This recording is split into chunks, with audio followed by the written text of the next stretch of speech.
আসসালামু আলাইকুম গাইস, কেমন আছেন সবাই? আশা করি সবাই ভালো আছেন। আল্লাহর রহমতে আমরা অনেক ভালো আছি। আজকের ভিডিও কি নিয়ে হতে চলছে সবাই টাইটেল এবং থাম্বনেল থেকে অলরেডি বুঝে গেছেন। হ্যাঁ গাইস, আজকে আমরা যাচ্ছি বগুড়া মধুবন সিনেপ্লেক্স শাকিব ভাইয়ার তুফান মুভিটা দেখতে। শুধু শাকিব ভাইয়া দিয়ে কথা না, মুভিটার ভিতরে যে কয়েকজন আর্টিস্ট কাজ করছে সবাই অত্যন্ত ভালো। আলাদা করে পরিচালক রায়হান রাফি ভাইয়ার কথা না বললেই, সে বাংলাদেশের অনেক বড় মাপের একজন ডিরেক্টর।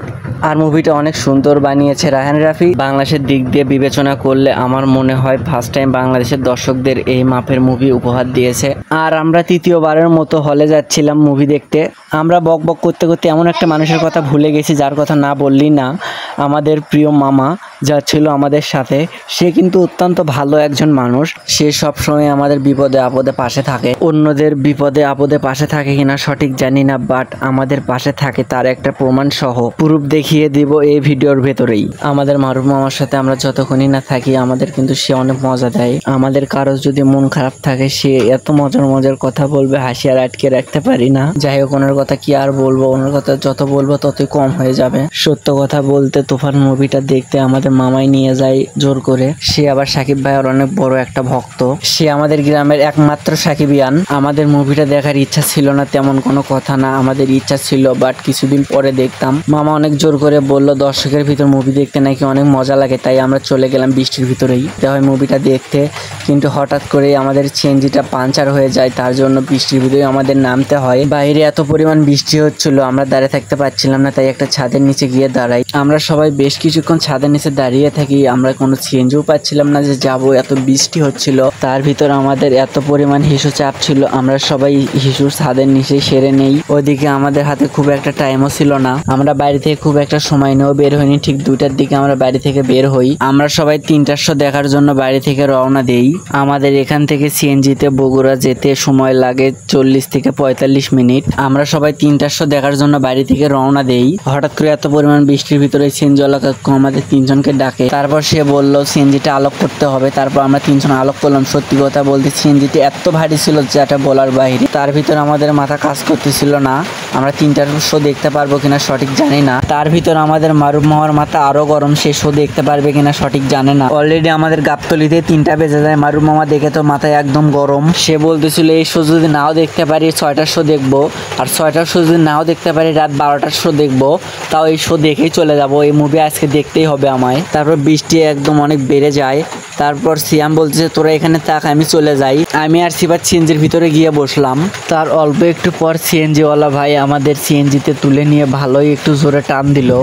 ওই সময় আমাদের সবার মনেতে একটাই প্রশ্ন ছিল, এই শো কি আমরা দেখতে পারবো আদেও? যাই হোক, শো দেখতে পারি আর না পারি, আমাদের মামার পরিচয় দিতে দিতে আরো 3টা মানুষের কথা বলতে ভুলেই গেছি। এখন যে ছেলেটার মিডল ফিঙ্গার দেখালো তার নাম হলো সিফাত। ও বাড়িতে বলে গেছে কিছু কেনাকাটা করতে হবে, তাই বগুড়া যাচ্ছি। হাস্যকর হলেও সত্য, আজকে যে ঝড়ের দিনে, বৃষ্টির দিনে, তুফানের দিনে তুফান মুভি দেখতে যাচ্ছে, এটা কিন্তু ওর বাড়িতে বলেনি। যদি বাড়িতে বলতো শাকিব খানের মুভি দেখতে যাচ্ছি, তাহলে হয়তো আজকে আর যাওয়া হইতো না। তারপর যার কথা না বললি না, আমার এক প্রকার ভাগ্নে, আমার অত্যন্ত কাছের একজন মানুষ, আমার একজন প্রিয় মানুষ। মামা ভাগ্নের সম্পর্ক হলেও তার সাথে আমার চলাফেরা বন্ধুর মতো। সেও কিন্তু ঠিকভাবে বাড়িতে বলেনি যে আমরা শাকিব খানের মুভি দেখতে যাচ্ছি, বললেও হয়তো হালকা ভাবে বলছে। সত্য কথা বলতে, আমাদের বগুড়া যাওয়ার উদ্দেশ্য শুধু মুভি দেখা না, আমাদের সবার নিজের নিজের কাজ ছিল, শুধু একটা মানুষ বাদে। সেটা অবশ্যই বুঝে গেছেন কি সে আর কেউ না, আমাদের গ্রামের একমাত্র সাকিবিয়ান মামা। তো আমরা তার কিছুক্ষণ পরে বগুড়া মধুবন সিনেপ্লেক্সে আমরা পৌঁছাই। গিয়ে দেখি এত পরিমাণ ভিড়, আমাদের সিএনজিটা রাখার জায়গা পর্যন্ত হচ্ছিল না। আর হ্যাঁ, এখানে কিন্তু আমাদের কাউকে ভাড়াটা দিতে হয়নি, এখানে আমাদের মামাই ভাড়াটা দিয়েছে। ভিডিওর ভিতরে এটাই আমি প্রমাণ করার চেষ্টা করছিলাম, মামা আমাদের অনেক ভালোবাসে, সেই জন্য সে নিজেই আমাদের সবার ভাড়াটা দিয়ে দিয়েছে। আমরা জানি না, আমরা ভিডিও করতে ব্যস্ত ছিলাম। কিন্তু দুঃখজনক হলে এটাই সত্য, আমরা কাউন্টার আর টিকিট পাচ্ছিলাম না। এখানে দেখি অনেক দুর্নীতি হচ্ছে, টিকিট ব্ল্যাকে উঠছে। টিকিট কাউন্টার বাদেও টিকিট অনেক জায়গা থেকে পাওয়া যাচ্ছিল, তবে তারা সবাইকে টিকিট দিচ্ছিল না। 100 টাকার টিকিট তারা 200 টাকা করে বিক্রি করতেছে।